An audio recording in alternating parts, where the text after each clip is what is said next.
Alô, boa tarde a todos vocês e todas vocês que nos assistem nesta tarde de terça-feira pós-feriado.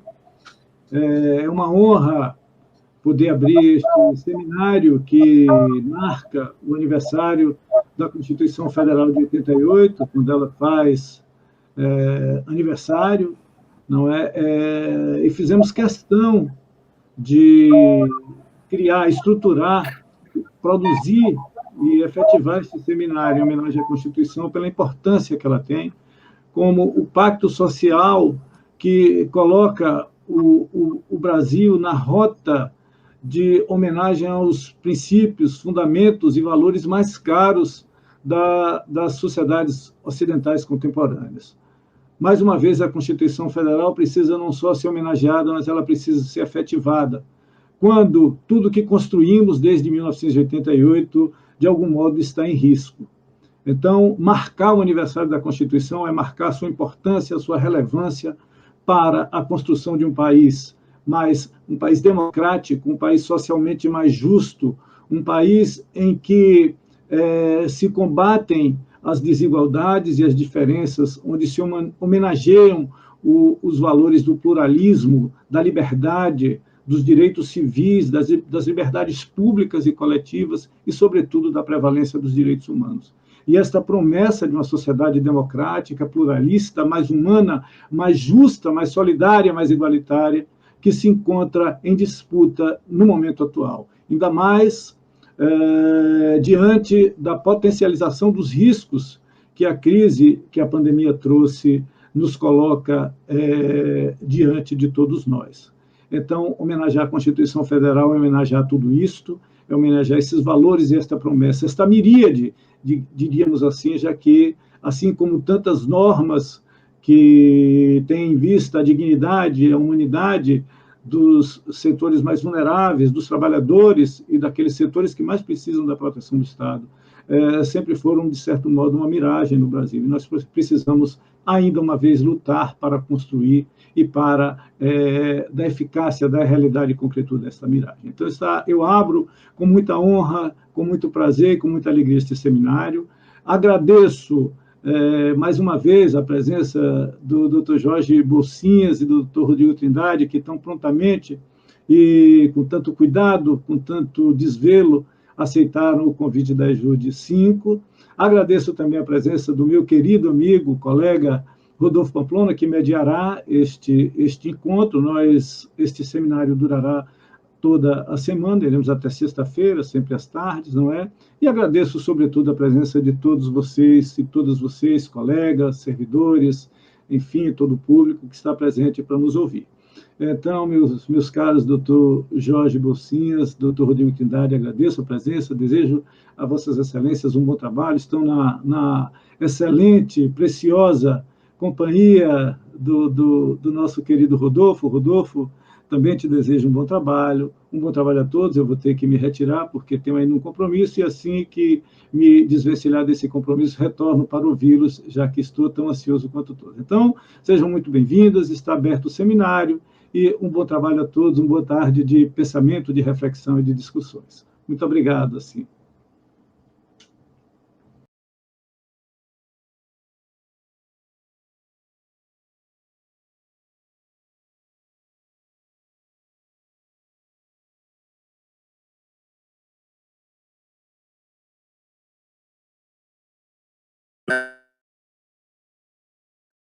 São os colegas e servidores, magistrados, advogados, representantes do Ministério Público aqui presentes.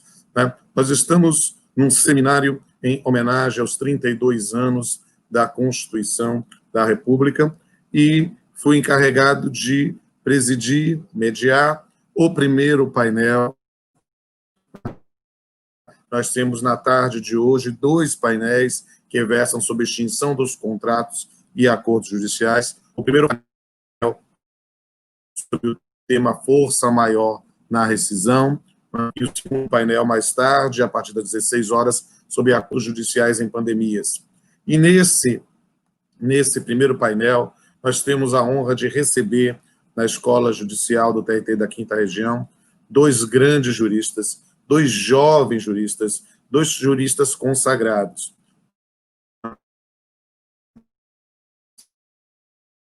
Temos aí o colega Rodrigo Trindade, um militante que tem buscado sempre trabalhar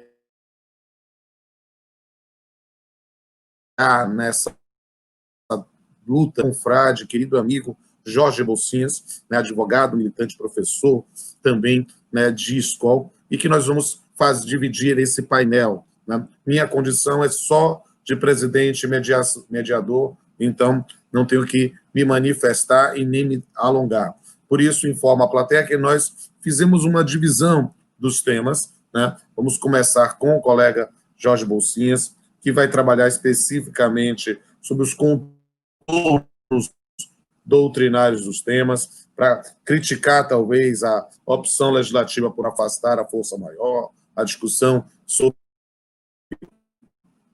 esses elementos, e o nosso colega Rodrigo vai trabalhar também questões mais controversas, mais controvertidas, que são os possíveis efeitos da força maior em outras duas leis do direito emergencial, a Lei 14.020 e a 14.043. Claro que sem dar spoilers do mérito do conteúdo, eu posso garantir a todos e a todas que teremos aqui uma tarde memorável com juristas de escola. E por isso, dou as boas-vindas novamente a Bolsinhas e Rodrigo Trindade, dizendo da imensa honra, prazer e privilégio que é, seja para mim na condição de mediador, seja para a Escola Judicial do TRT da 5ª Região, recebê-los nesse seminário pelos 32 anos da nossa Constituição. Feita a abertura, eu já passo a palavra, sem mais delongas, ao estimado colega, amigo, confrade Jorge Bolsinhas, para a sua exposição. Bolsinhas, a palavra é sua.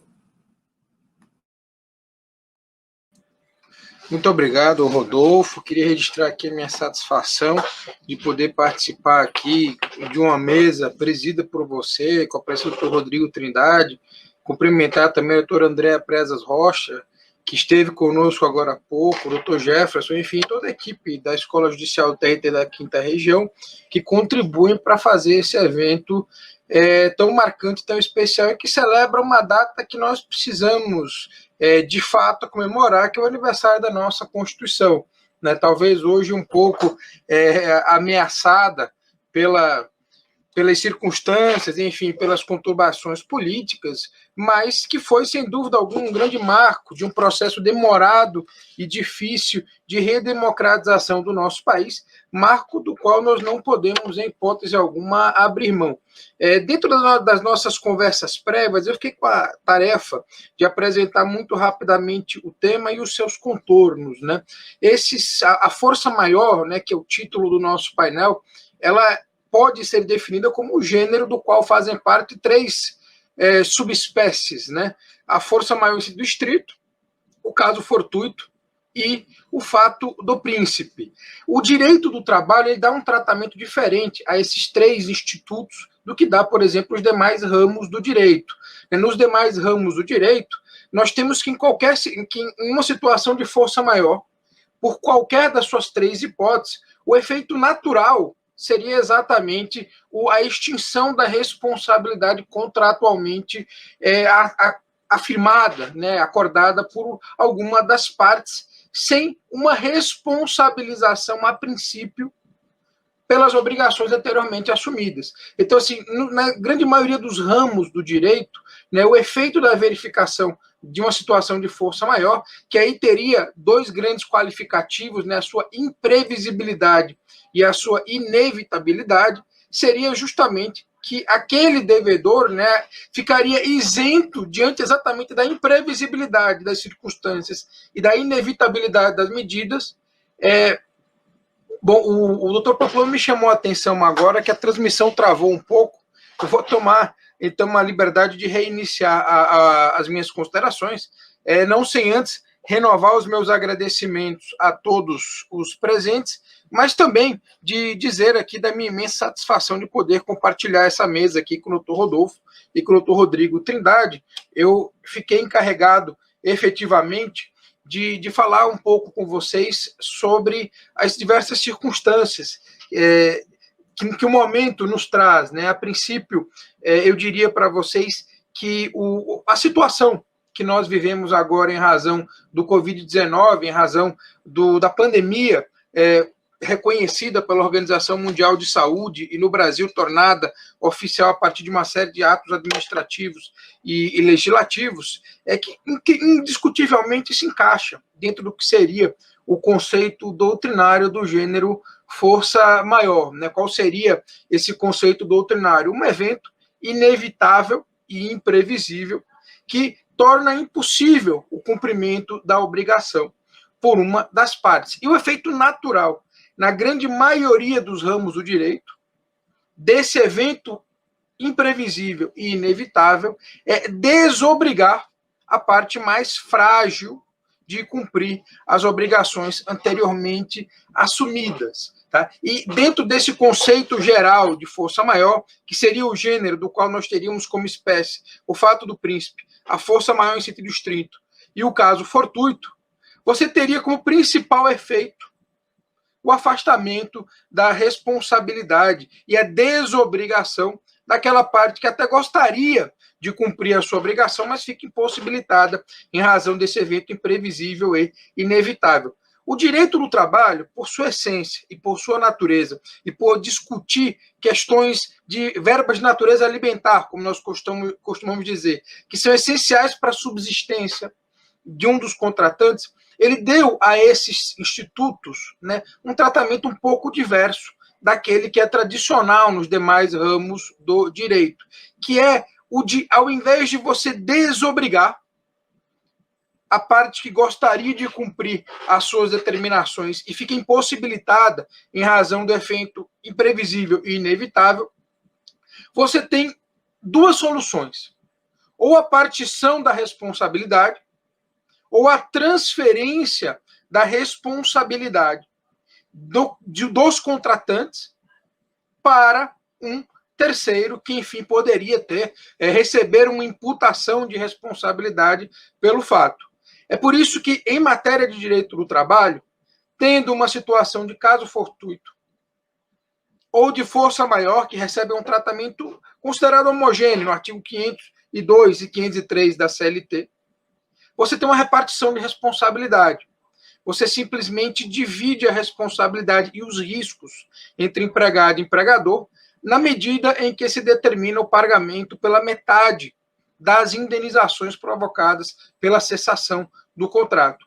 E no caso do fato do príncipe, o que você tem é o pagamento integral das parcelas, mas a transferência da responsabilidade desse pagamento dos contratantes, do empregador em particular, para o Estado, para o órgão estatal responsável pelo ato administrativo, pelo ato público, que vai caracterizar efetivamente, que vai impossibilitar a continuidade da atividade econômica. E aqui eu chamaria a atenção para que, do ponto de vista doutrinário, nós costumamos ter uma distinção muito clara entre as três figuras. Você teria o fato em comum, o fato de todas serem pautadas pela imprevisibilidade e pela inevitabilidade das que as circunstâncias trazem, mas difeririam umas das outras, porque em relação ao fato do príncipe, você sempre vai ter um ato humano qualificado por um poder de império. Em relação à força maior, você efetivamente vai ter um fato humano, mas sem esse mesmo qualificativo do poder de império dos entes estatais. E em relação ao caso fortuito, você teria um evento da natureza que impossibilita a continuação daquelas relações. Se nós formos analisar friamente a situação em que vivemos ao longo desse ano de 2020, e que ainda persiste, diga-se de passagem, o primeiro impulso natural é achar que nós vivemos uma situação de caso fortuito, que dentro da perspectiva do direito do trabalho clássico seria tratado junto com uma força maior e teria a solução da divisão da responsabilidade entre empregados e empregadores. Por quê? Porque o vírus ele é inquestionavelmente um evento natural. E aqui onde eu acho que nós precisamos fazer uma reflexão um pouco mais detida em relação aos próprios conceitos doutrinários, né? Lembrando que, a rigor, o que vai caracterizar o caso fortuito não é efetivamente qualquer crise, mas aquela que impossibilita a continuidade da atividade econômica. Então, assim, do ponto de vista sanitário, não há a menor dúvida de que foi o vírus que efetivamente impossibilitou, o que gerou, melhor dizendo, essa crise sanitária. Agora, a crise econômica que foi provocada pelo vírus, ela não é uma consequência direta do fenômeno natural. Ela é uma consequência das medidas administrativas que foram adotadas e que algumas ainda vêm sendo, mas num processo já de acentuada flexibilização adotada pelos diversos entes dos poderes públicos. E eu digo isso para os senhores com a mais absoluta segurança, em razão de uma série de considerações. Primeiro, o enfrentamento da crise foi diferente nas mais diversas partes do mundo, e dentro do nosso próprio país, as soluções adotadas foram absolutamente díspares. Algumas cidades, como Recife, João Pessoa, São Luís, se eu não estiver equivocado, chegaram a adotar, em alguns momentos, lockdown por determinação do poder público. São Paulo, por exemplo, jamais adotou, embora tenha inquestionavelmente os índices de contágio, os números mais assombrosos em relação à pandemia. O que mostra que há uma discricionariedade da administração pública para tomar as suas decisões em relação ao que deve fechar e o que não deve, o que deve abrir. Essa conclusão ela ainda é mais acentuada se nós relembrarmos aí que, num dado momento dessa crise, nós tivemos, inclusive, uma série de controvérsias a partir do que seria ou não uma atividade essencial que deveria ser mantida durante a crise. Eu faço uma referência especial a um momento do nosso ano em que o mandatário máximo da República ele chegou a defender, sob inúmeras críticas, que salões de beleza e academias de ginástica deveriam ser atividades essenciais e, portanto, não deveriam parar durante aquele momento máximo de isolamento social que nós vivemos. Isso gerou uma série de controvérsias e a medida, naquele momento em particular, ela não chegou a ser adotada. E, além disso, eu insistiria com um terceiro ponto em particular. Nós já vivemos uma fase final de flexibilização em boa parte do país das medidas de isolamento adotadas, né? Restaurantes já foram reabertos, os comércios em geral foram reabertos, shopping centers foram reabertos, academias de ginástica, clubes, até os cinemas, que por último, mas que acabam de ser reabertos, pelo menos aqui em São Paulo. Eu diria para vocês que mesmo nessa fase final de isolamento, o vírus continua existindo.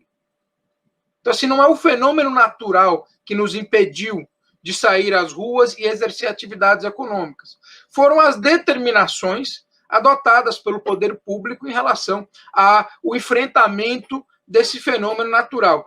Tenham elas sido corretas ou equivocadas, eu particularmente acho que nós deveríamos ter tido um movimento mais rígido de lockdown num primeiro momento, né, nas primeiras suspeitas de presença do vírus no país, mas essa é apenas a minha opinião. Mas, enfim, concorde ou não concorde com a forma como foi conduzida a questão no Brasil, o fato é que foram decisões estatais qualificadas pelo poder de império do Estado, ali, ao ponto de multas terem sido aplicadas ou potencialmente poderem ser aplicadas durante o período em que as determinações foram tomadas, que geraram ao fechamento, que levaram ao fechamento dos estabelecimentos e, efetivamente, as medidas de isolamento social que acabaram impossibilitando a continuidade de uma série de situações de prestação de serviço, e não a simples presença do vírus. É algo, por exemplo, muito distinto do que nós teríamos numa situação de desastre, de catástrofe natural, numa região litorânea, né, em que os hotéis ficassem impossibilitados de acesso por fenômenos de natureza, chuvas torrenciais, tsunami, que vocês possam imaginar, furacões, e, em razão disso, impossibilitados de continuar a sua atividade econômica durante um determinado período prolongado, onde você claramente teria o evento da natureza como o grande impossibilitador da continuidade das atividades econômicas. O que, como eu insisto, na minha observação, não foi exatamente o enfrentamento que nós demos aqui no Brasil. Além disso, eu gosto sempre de insistir, quando esse tema é trazido à baila, que a gente tem que efetivamente interpretar as regras que nós temos ainda na CLT, lógico, naturalmente, sobre o crivo da recepção ou não pela Constituição Federal. Eu, por exemplo, acho que a redução de salários previstos para a situação de força maior prevista ainda hoje na CLT não foi recepcionada, embora eu não veja inconstitucionalidade a princípio na aplicação da força maior para repartição dos riscos entre empregado e empregador, quando efetivamente for uma situação de força maior ou de caso fortuito, assim como eu não reputo inconstitucional o artigo 486 da Consolidação das Leis do Trabalho. Aliás, se de fato o entendimento do legislador brasileiro fosse pela inconstitucionalidade dessa regra, nós tivemos uma grande oportunidade recente de modificá-la, quando, por ocasião da reforma trabalhista, como a chamam, da Lei 13.467 de 2017. Mas eu caminho ainda dentro dessas minhas reflexões para compartilhar com os senhores, para dizer que, dentro da perspectiva do direito do trabalho, o que nós acabamos tendo é uma situação de antinomia entre o artigo 502 e 503 da CLT e 486 da Consolidação das Leis do Trabalho, ou, se não preferirem dessa forma, uma situação de ambiguidade interpretativa. E qualquer que seja a interpretação que nós demos para essas circunstâncias, a regra de hermenêutica aplicável é de buscar aquela regra que for mais favorável ao trabalhador. Então, se nós discutirmos uma antinomia entre o 486 e o 502, reconhecendo que um deles transfere parte da responsabilidade pelo risco do empregador para o trabalhador, já que a dívida vai ser paga pela metade, e a outra assegura ao trabalhador o recebimento integral desse seu crédito alimentar, mas o receberá não mais do seu empregador, mas sim do órgão com poder de império que determinou ou que impossibilitou a continuidade da atividade profissional. Nós precisamos reconhecer que o artigo 486 é mais favorável ao trabalhador do que propriamente o artigo 502 da Consolidação das Leis do Trabalho.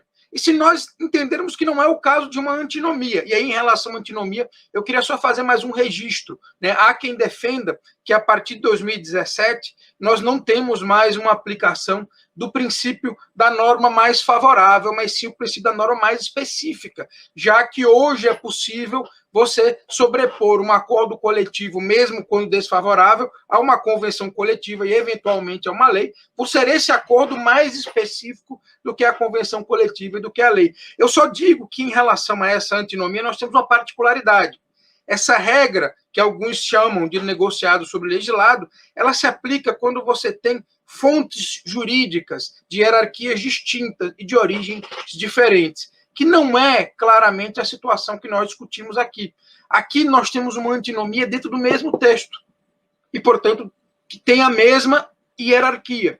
Então, dentro da própria CLT, nós temos duas normas aplicáveis, e não há que se falar em uma se sobrepor à outra ou uma ser superior à outra. Elas apenas tratam de situações distintas. Então, numa antinomia como essa, continua prevalecendo o princípio da norma mais favorável, indiscutivelmente. Mas se nós entendermos que não se trata de antinomia, mas de uma questão de exegese, de uma questão interpretativa, de novo, nós vamos atrair a aplicação do princípio da norma, da interpretação mais favorável, e a interpretação mais favorável fatalmente é pelo reconhecimento da situação de fato do príncipe, e não por uma situação de discussão de força maior.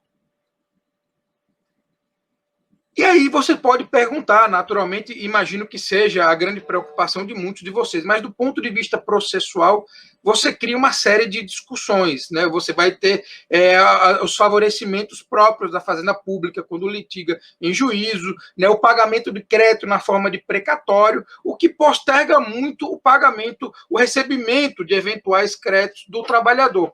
Mas mesmo sob a perspectiva processual, eu apenas chamo a atenção de que, normalmente, a Fazenda Pública, por mais longo que seja a espera pelos seus pagamentos, a Fazenda Pública no Brasil ela é um credor solvente. demora, mas em algum momento paga. O mesmo não pode ser dito de muitas das empresas que enfrentaram dificuldades tremendas aí no apogeu da pandemia, no auge da crise econômica. Então, indiscutivelmente, você vai ter situações em que, se a empresa efetivamente está na iminência de fechar as portas, vir à bancarrota, entrar em processo de falência, dentro da perspectiva do trabalhador, é melhor continuar litigando, por mais demorado que seja, contra a Fazenda Pública, do que buscar receber, para receber da Fazenda Pública a integralidade dos seus créditos, do que tentar receber de um empregador sabidamente insolvente, em muitos casos, a metade do que lhe é devido. E esse é o ponto onde eu queria mais chamar a atenção para alguns equívocos interpretativos que me parecem ter acontecido no auge das discussões da pandemia. Qual seria o deles em particular? É que na hora que essa discussão veio à tona, nós todos fomos sensibilizados por uma situação de uma conhecida rede de restaurantes brasileiros, com sede no Rio de Janeiro, que resolveu mandar embora os trabalhadores, dizendo que era fato do príncipe, que eles procurassem as verbas decisórias do seu empregador. O que, a meu ver, incorre numa série de equívocos. Primeiro de tudo, ali você não teria todos os elementos necessários para a aplicação do artigo 486, por exemplo, qual seria o conceito de impossibilitar a continuidade da atividade econômica naquele caso. Segundo, a gente não pode esquecer que o abuso de direito ele configura uma das hipóteses de ato ilícito. E quem, por exemplo, quiser se aproveitar da pandemia para jogar nas costas do Estado a responsabilidade pelo pagamento das suas próprias dívidas, está agindo abusivamente. E claramente não é hipótese. O que a gente não pode esquecer, e a princípio não deve negar, é a possibilidade de quem invocar o fato do príncipe não ser o empregador que quer se livrar das dívidas, mas o empregado que quer receber o seu crédito. Então, você pode ter uma situação, naturalmente, de um trabalhador que sabe que o seu devedor está completamente insolvente e não tem a menor possibilidade de pagar suas verbas rescisórias. E esse trabalhador, diante das circunstâncias, optar por um litígio mais demorado, mas que lhe assegure o pagamento integral do que lhe é devido, contra a Fazenda Pública. E, nesse caso, imaginar que a interpretação de fato do príncipe está equivocada, me parece contra toda a lógica protetiva do direito do trabalho e todos os princípios mais comezinhos do direito do trabalho. E esse é o ponto que eu queria chamar a atenção de todos os senhores da forma mais detida possível. A gente não pode esquecer que não só os empregadores podem alegar o fato do príncipe para jogar a responsabilidade, as dívidas que cairiam sobre si, para para órgãos da administração pública. Mas o próprio trabalhador, percebendo que não vai conseguir nada a partir do seu antigo empregador ou dos sócios da empresa, ou de quem quer que seja, ele tentar receber alguma coisa dos órgãos da administração que impossibilitaram a continuidade da atividade econômica. E o último ponto que eu efetivamente gostaria de trazer para a reflexão de todos os senhores, talvez para apimentar um pouco mais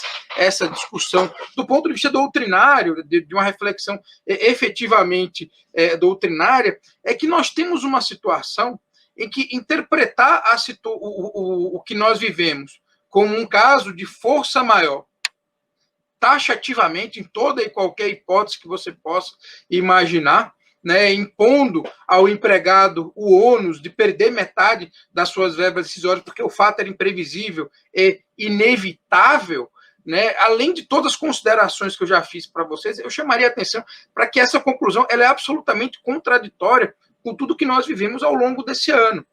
Nós vivemos um momento em que um governo considerado ultraliberal, com uma equipe econômica absolutamente liberal, adepta aí de Milton Friedman, Adam Smith, von Hayek, von Mises, e de repente esse pessoal percebe que diante de uma crise que do ponto de vista econômico foi caracterizada como uma crise de consumo, não há outra alternativa a não ser o próprio Estado abrir um pouco dos seus cofres, se endividar, como fatalmente aconteceu, e pagar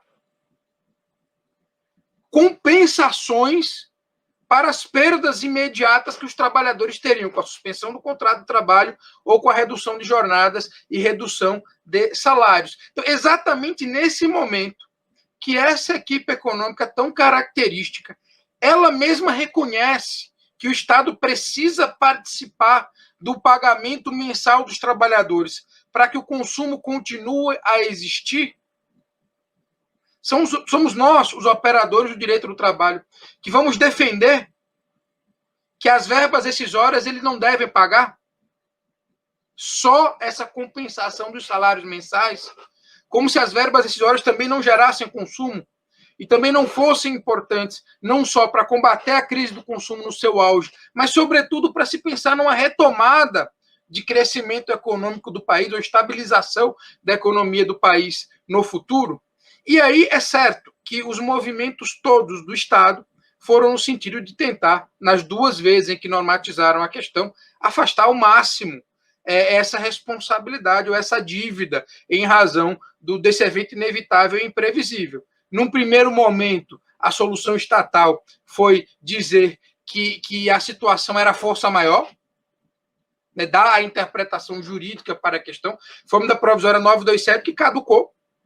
E depois, na Lei 14.020, afastar a aplicação da lei do artigo 486 da CLT.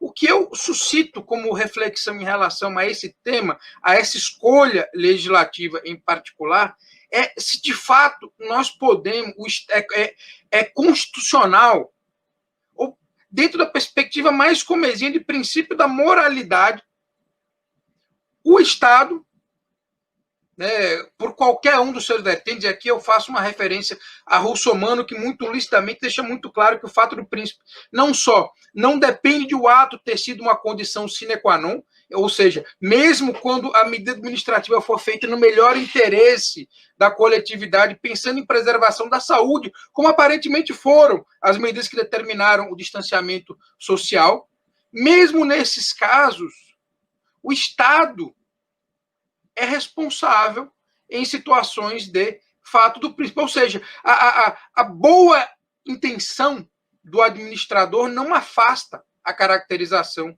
do fato do príncipe. Agora, o que eu pergunto é se é, dentro do ponto de vista da moralidade adequado, o Estado, na hora que percebe que vai ter problemas com teto de gasto e que vai criar um endividamento por um fato inevitável e imprevisível, ele vai e faz uma lei dizendo, não, isso aqui eu não tenho que pagar. Mal comparando, seria o mesmo que aquela lei complementar 110, né, que cuidou da questão das perdas provocadas pelo Plano Verão e pelo Plano Collor, tivesse dito simplesmente que o Estado não precisaria pagar a reposição daquele erro de cálculo provocado por governos anteriores muito antes, ao invés de criar uma contribuição social para encontrar recursos para efetuar esse pagamento. Será que o judiciário efetivamente deve chancelar esse movimento de por assim dizer, perdão da própria dívida, na forma da legislação anteriormente existente, ao invés de uma busca por recursos para compensar esses gastos que foram provocados por um fenômeno inevitável e imprevisível? Será essa a melhor exegese possível dentro da perspectiva da nossa Constituição, que celebra durante essa semana, pelo menos aqui no território da 5ª Região, o seu 32º aniversário? Bem, senhores, a princípio a minha ideia era efetivamente abrir a reflexão. O doutor Rodrigo tem uma série de outras considerações para trazer, inclusive, algumas de ordem mais dogmática em relação a esses preceitos legais que eu discuti com os senhores aqui, mas o que eu queria efetivamente era introduzir alguns conceitos e provocar algumas reflexões. De resto, eu queria mais uma vez agradecer a todos os senhores que tiveram a paciência em me escutar, agradecer ao nosso cicerone Rodolfo Pamplona, ao doutor Jefferson, que abriu a semana, e a doutora Andréa Presas Rocha, que foi quem gentilmente me formulou esse convite. Muito obrigado a todos vocês.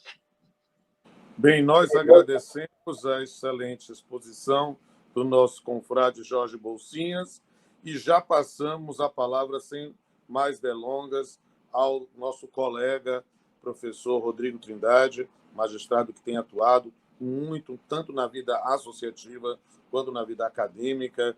Tem um site excelente, um perfil no Instagram excelente, que eu recomendo meus alunos também, porque é muito importante ter esse acesso à informação, a informativos realmente esclarecedores. Doutor Rodrigo, a palavra é sua.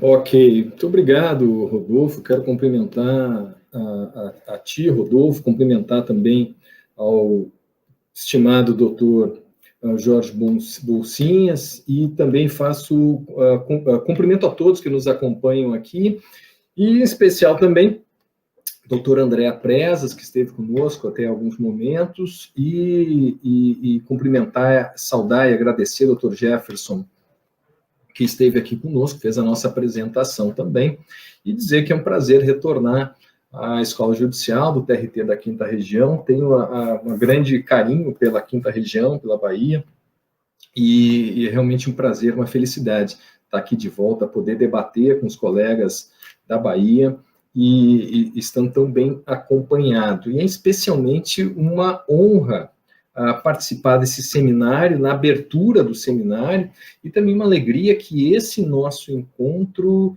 esteja inserido no evento de comemoração da nossa Constituição. Porque hoje, vejam que interessante, nós falamos de diferentes pontos do nosso país, da Bahia, de São Paulo, aqui do extremo sul, do Rio Grande do Sul, e isso mostra a diversidade, a grandeza de um país. Em toda essa diversidade cultural do nosso país, nós temos a Constituição como nosso grande amálgama. Esse é o documento que formaliza a união indissolúvel de todos os brasileiros. E não é apenas uma união territorial. A união territorial é uma consequência, mas a Constituição demonstra a união de fundamentos de vida, demonstra a união de um projeto coletivo de construção e de manutenção de uma sociedade. E é por isso que o verdadeiro patriotismo, meu caro Pamplona, acho que você concorda comigo, o verdadeiro patriotismo não pode ser a defesa de concepções parciais da sociedade. Mas o verdadeiro patriotismo se constrói na defesa intransigente do nosso documento fundamental, que é a Constituição. Então, saúdo a Escola Judicial da 5ª Região por fazer a comemoração desse nosso grande amálgama nacional. E fazemos isso dentro de um momento nacional dos mais difíceis, em que nós precisamos de um esforço ainda maior de preservação da Carta Constitucional, porque de todas as incertezas da pandemia, o certo que nós temos é a necessidade de preservação da Constituição. Em paralelo, tema um pouco mais dogmático, nós temos a necessidade de manejo de expressões que eram até então bem pouco usuais. Então, rapidamente, a gente descobriu as diferenças entre endemia e pandemia, entre quarentena e isolamento. E dentro do campo jurídico, mesmo nós, juristas, justrabalhistas, nós nos vimos com necessidade de reavaliar conceitos e reavaliar institutos que eram, no mínimo, bem pouco usuais. Então, para além da preservação da vida, da saúde, da garantia da sobrevivência das empresas, das vidas, dos empregos, dos salários, também depende de bem compreender tratar de dois institutos do direito do trabalho que eram bem pouco tratados pela jurisprudência e pela doutrina, que são os institutos da força maior e do factum principis. O professor Bolsinhas já realizou o que é o mais importante, que foi a apresentação do nosso panorama legal, nosso panorama doutrinário, dessas figuras da força maior e do factum principis. E sinceramente, eu não ousaria somar nada de muito substancial numa apresentação tão completa. Principalmente porque o professor Bolsinhas já esclareceu com muita propriedade as profundas limitações de aplicação do facto do príncipe nesse ambiente atual da pandemia, algo que não é nem um pouco recomendável o empresariado querer aplicar esse instituto, que me parece que dificilmente vai ter acolhida no judiciário, vai ter grandes utilidades. E por isso é que me coube atuar principalmente como instigador da reflexão, e faço isso apresentando alguns temas mais controvertidos.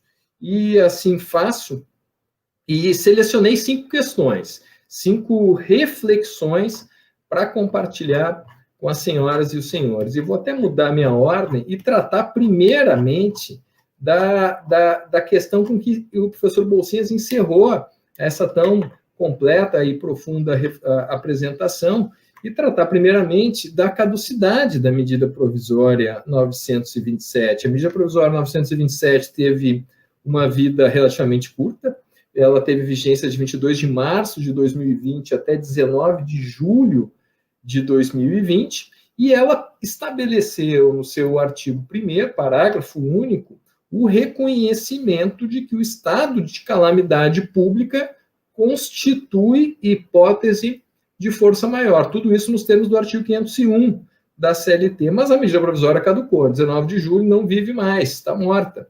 Então se pergunta se essa caducidade também inviabilizaria a consideração de força maior na extinção dos contratos. Bom, a caducidade da medida provisória 927 em nada relativiza, na minha pessoal percepção, em nada relativiza a possível caracterização de força maior trabalhista nos contornos já bem apresentados. Primeiro, porque nós seguimos com normativos gerais vigentes e que auxiliam no reconhecimento das condições de fato que instrumentalizam o conceito de força maior. O Decreto Legislativo número 6 de 2020, que efetiva a declaração de calamidade pública, e depois a Lei 13.979 de 2020, que reconheceu a situação da pandemia. Então, nós temos dispositivos legais expressos próprios da pandemia e que permitem o reconhecimento da força maior. E, em segundo lugar, em razão de que a medida provisória, ela não constitui a força maior. Ela tão somente reconhece, e de forma genericamente passível, de um reconhecimento pontual. A força maior, é o que eu quero dizer, é a condição fática de ocorrência de um evento que é imprevisível e potencialmente danoso, mas que, de forma alguma, é dependente de uma constituição legal, de uma disposição legal dizendo que ela existe, porque força maior é a condição da vida, é a situação da vida, a situação da existência. E, consequentemente, mesmo após 19 de julho de 2020, o último dia de vida da MP 927, a aplicação do disposto no artigo 501 da CLT se mantém plenamente válida, observadas todas as condições jurídicas já tratadas pelo professor Bolsinhas. E, pela mesma razão, não vemos, então, a caducidade da MP 927 como justificativa para a invalidação de diversos temas, entre eles o do saque do FGTS por motivo de força maior. E com isso já engato a segunda questão, que me parece que é potencialmente controvertida e também muito potencialmente conteúdo de demandas judiciais que vamos ter que enfrentar nos próximos, não nos próximos anos, nem nos próximos meses, mas nas próximas semanas e nos próximos dias. Então, o segundo tema é a da sistemática de saque do fundo de garantia quando da extinção do estabelecimento por força maior e possíveis entraves a isso. Nós temos o problema de que a própria legislação estabelece a necessidade de reconhecimento pela Justiça do Trabalho da situação de força maior. De fato, o encerramento do contrato de emprego, por motivo de força maior, ele dá direito ao saque do fundo de garantia. Essa é a literalidade do artigo 18, parágrafo 2º da Lei do Fundo de Garantia, que refere, né, à hipótese da força maior reconhecida pela Justiça do Trabalho. Algo que deveria ser automático. Não me parece que deveria haver essa dependência da manifestação da Justiça do Trabalho, porque não creio que seja algo constituído pela lei ou dependente de manifestação judicial, mas uma situação verificada de fato, factualmente. E essa não foi o que ocorreu nas primeiras semanas da pandemia, o entendimento da Caixa Econômica Federal. Porque a Caixa Econômica Federal, nas primeiras semanas, vinha exigindo a comprovação do reconhecimento da força maior por parte da Justiça do Trabalho. Seria, então, um procedimento de jurisdição voluntária para todos aqueles que tiverem um contrato extinto com a fundamentação da força maior? Não me parece que seja o melhor caminho, difícil instrumentalização. O artigo 18, parágrafo 2º, traz essa regra pensada para o atendimento das mais variadas situações da força maior. Em grande parte, situações específicas, situações restritas, determinadas a uma situação, a uma região específica muito própria. Mas não é o que nós temos hoje, né? Com a pandemia, nós temos o caso de uma endemia planetária, uma pandemia reconhecida por lei, reconhecida em decreto legislativo, expressamente declarada na medida provisória 927 de 2020. Então, é fortíssimo, então, o arcabouço normativo na presunção ex lege da força maior. Nessas circunstâncias, creio que exigir ação judicial para que pudesse o trabalhador efetuar o saque da multa do fundo de garantia, na hipótese de extinção do contrato por força maior, nos parece, em termos práticos, algo temerário, contraproducente, burocrático em excesso, e especialmente em meio à conjuntura de necessidade urgente das pessoas fazerem uso, terem acesso a valores para a própria subsistência. Então, não me parece a melhor solução hermenêutica para essa situação. E, por isso, é louvável a atitude da Caixa Econômica Federal, que, num ofício circular, ofício 903 de 2020, alterou o seu manual do Fundo de Garantia e retirou a exigência de juntada de uma sentença judicial, estabelecendo culpa recíproca ou força maior expedida pela Justiça do Trabalho. Mas é ainda pouco clara essas disposições da Caixa Econômica Federal, porque traz a expressão de que o empregador ficará sujeito à fiscalização da Subsecretaria de Inspeção do Trabalho do Ministério da Economia. O que quer dizer exatamente essa fiscalização? Que vão exigir a prova da decisão, mas que o empregador pode ser... Não vão exigir a prova, mas que o empregador vai ser fiscalizado e sancionado caso incorra na dispensa por força maior sem prévio reconhecimento na Justiça do Trabalho, ou simplesmente vai haver uma fiscalização para verificar se efetivamente houve situação de fato da força maior. O que me parece evidente aqui que se trata de uma situação de insegurança jurídica, tá? O empregador encerrar o estabelecimento e pretender enquadramento na dispensa no artigo 502 da CLT. Melhor teria sido que a medida provisória tivesse sido convertida em lei, mas não foi convertida em lei. E aí temos essa situação que teremos de enfrentar aí nos próximos dias, nas próximas semanas. A terceira situação que eu quero chamar a atenção também é relativa ao Fundo de Garantia e que diz respeito ao saque emergencial do Fundo de Garantia. Não confundir com o saque da multa do Fundo de Garantia quando das despesas motivadas pelo fechamento do estabelecimento da empresa por motivo de força maior.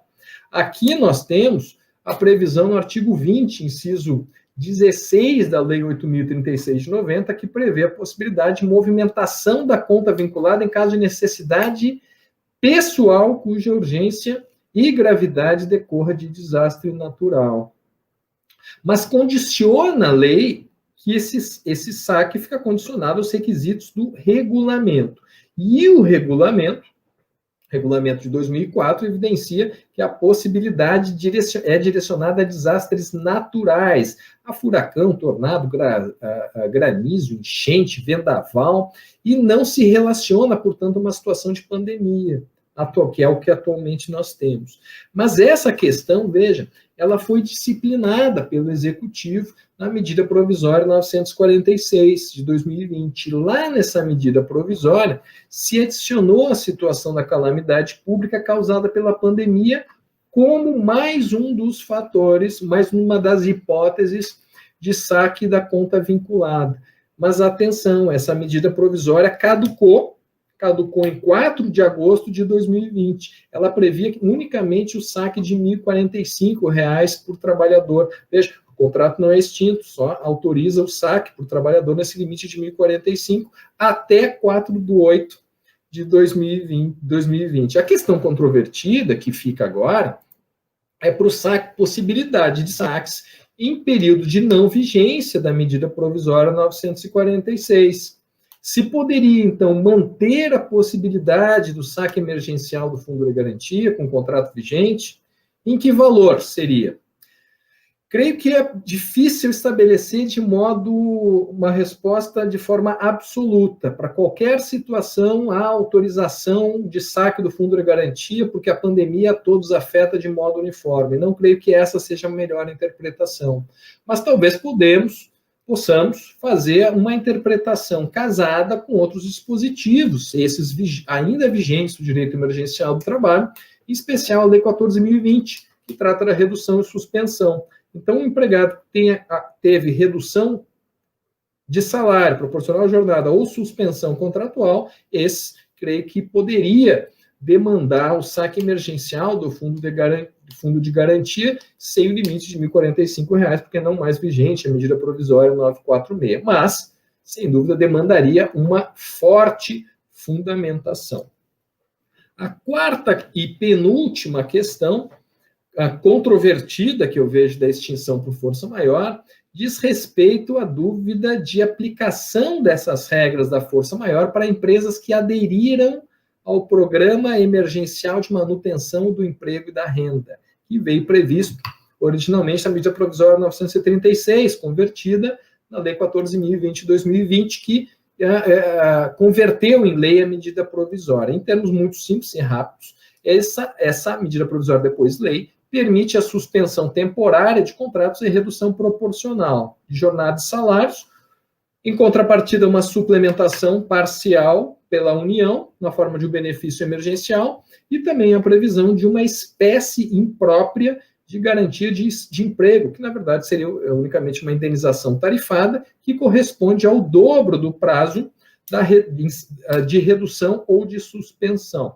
Surge, então, como uma alternativa para evitar as demissões em massa dos empregadores, que tem faturamento reduzido, sem condição de manter atividades em outras formas, como teletrabalho, adiantando férias, adiantando banco de horas. Então, se cria a possibilidade de utilização desse instituto.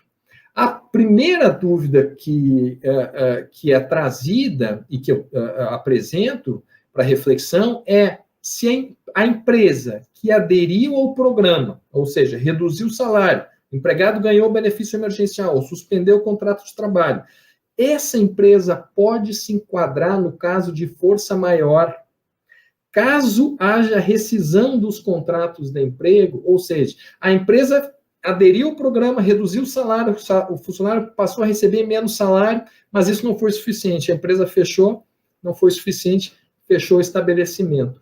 Pode ainda se utilizar dos benefícios da força maior trabalhista, essa empresa?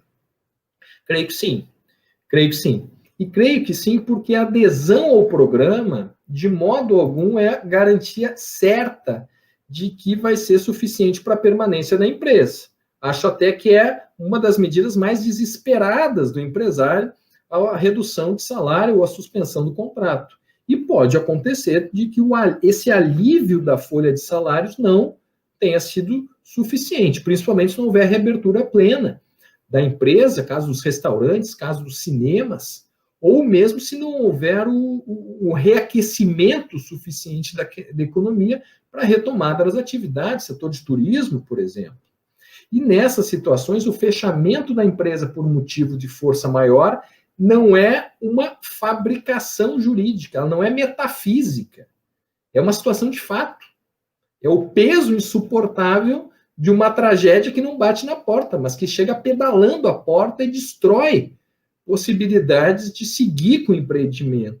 E o que o direito faz, o direito do trabalho faz, é reconhecer essa situação fática e estabelecer certas consequências jurídicas. Então, a resposta é que sim, que pode, pelo menos a minha resposta, é que sim, pode haver fechamento por força maior mesmo para a empresa que aderiu ao programa da Lei 14.020. Mas, com a empresa fechando as portas, surge uma segunda questão. E é o seguinte, se enquadrando-se na força maior, a alteração nas regras de pagamento da indenização tarifada, ela é devida? Em que caso? Em caso positivo, o valor é alterado? Porque veja o seguinte, a Lei 14.020, artigo 10, parágrafo 1º, estabelece que a dispensa sem justa causa que ocorrer durante o período da garantia provisória de emprego, previsto no caput do mesmo artigo, vai sujeitar o empregador ao pagamento, além das parcelas rescisórias, ao pagamento de uma indenização escalonada, uma indenização tarifada, que é fixada conforme o percentual de redução de jornada de salário, pode chegar até 100%, no caso da suspensão. A Lei 14.020 diz que a indenização é devida no caso de dispensa sem justa causa. E nós já dissemos que é possível reconhecer por válida a extinção por força maior. Mas é preciso que se leia todo o parágrafo. O parágrafo diz que a indenização tarifada se soma às parcelas rescisórias. A indenização prevista na lei 14.020, não serve para indenizar singelamente a iniciativa da extinção contratual, porque isso a CLT já trata. O que se busca com a Lei 14.020 é criar um mecanismo de desestímulo ao empresário.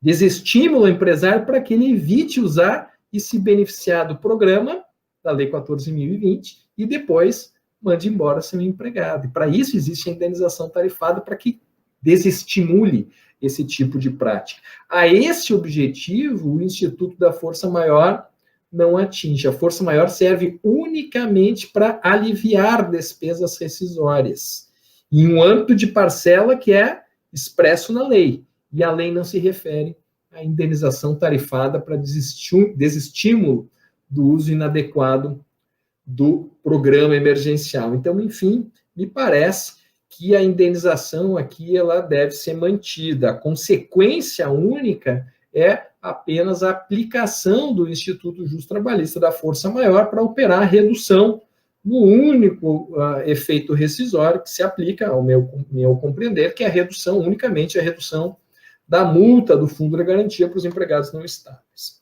A última questão é da possibilidade de aplicação das regras da Força Maior Trabalhista para empresas que aderiram ao Programa Emergencial de Suporte ao Emprego. É de outra lei do Direito Emergencial do Trabalho, que é a Lei 14.043 de 2020, que é a Lei de Conversão da Medida Provisória 944. Pois bem, essa lei estabelece um programa de financiamento de folhas de salário mediante compensações. E o objetivo é preservar o patrimônio da empresa e permanência de empregados em salários. Em termos bem simples, o que a lei prevê, a Lei 14.043 prevê, é que empresas podem firmar empréstimos bancários para financiamento da folha de salário e se obrigam, por consequência, a não rescindir sem justa causa o contrato de trabalho dos seus empregados no período que vai desde a contratação da linha de crédito até 60 dias depois da última parcela, um total de 4 meses de folha de salário financiado. Mas veja, aqui não se trata de garantia de emprego, né? Nem se trata nem a despedida projeta pagamento de uma indenização tarifada, não é como da lei anterior a 14.020. O que essa lei prevê, a Lei 14.043, é que caso haja a dispensa de empregados, a consequência vai ser o do vencimento antecipado desse contrato de empréstimo feito com a instituição bancária. Então, a empresa que pegou esse empréstimo para financiar sua folha de salário, ela pode alegar a força maior para fechamento na empresa? Não funcionou, não foi suficiente o financiamento. A empresa ainda assim não conseguiu se manter e fechou. Pode ainda alegar força maior para esse fechamento? temos que ser coerentes com a hipótese anterior, e creio que sim, creio que pode ter essa alegação, pode ter essa aplicação, pelos mesmos motivos da Lei 14.020. Não foi suficiente, tentou, não deu, agora vai ter que fechar. E a consequência indicada pela lei tem alguma afetação, ou seja, a circunstância da força maior relativiza a consequência legal, ou seja, o vencimento antecipado do contrato de empréstimo, é algo que pode ter um significado muito importante, destrutivo, inclusive, para a empresa. E aqui a resposta que eu tenho pelas minhas reflexões é que não. O vencimento antecipado é simples consequência do contrato de mútuo e serve para estimular o pagamento do contrato de mútuo. Não vai ter alteração, me parece, não vai ter diminuição, ou não vai ter a alteração no contrato de mútuo, os efeitos seguem os mesmos. Mas essas, meu estimado Pamplona, caro Bolsinhas, todos que nos assistem, nos acompanham, essas são algumas reflexões, não tenho nenhuma pretensão de apresentar respostas prontas, mas apresento, sim, essas questões para reflexão e tenho uma grande certeza que isso vai nos dar ainda muito trabalho, nós vamos precisar ainda nos debruçar sobre esses temas, estudar muito, e a participação em eventos como esses, em seminários formativos, informativos, instigadores, como esse aqui que nós temos pelo TRT5, pela Escola Judicial do TRT da 5ª Região, são essenciais para a construção de, eu não acredito em respostas únicas, mas pelo menos para pautas de decisão para os nossos trabalhos, para as nossas avaliações. Fico muito feliz, agradecido com o convite da escola, fico muito feliz de poder estar tão bem acompanhado hoje e sigo sempre à disposição de vocês, meus caros. Bem, amigos, bem, amigas, foi uma honra, um prazer, um privilégio beber da sabedoria de Rodrigo e de Bolsinhas, né? Queremos registrar a imensa satisfação, né, que a Escola Judicial tem de iniciar esse seminário de forma tão brilhante com dois grandes juristas brasileiros. O TRT da 5ª Região, a Escola Judicial, agradece imensamente a disponibilidade e eu quero registrar mais uma vez a minha profunda admiração pessoal e intelectual a esses dois jovens e brilhantes colegas. E aí, encerrar esse primeiro painel, já abrindo a possibilidade para o segundo painel, dentro deste tema da extinção dos contratos e acordos judiciais, que vocês terão a honra, o prazer, o privilégio de ouvir dois grandes colegas também, Fabiano Coelho, juiz do TRT da 18ª, e Ricardo Guimarães, advogado e também confrade da Academia Brasileira de Trabalho. Boa tarde a todos e todas e até uma outra oportunidade.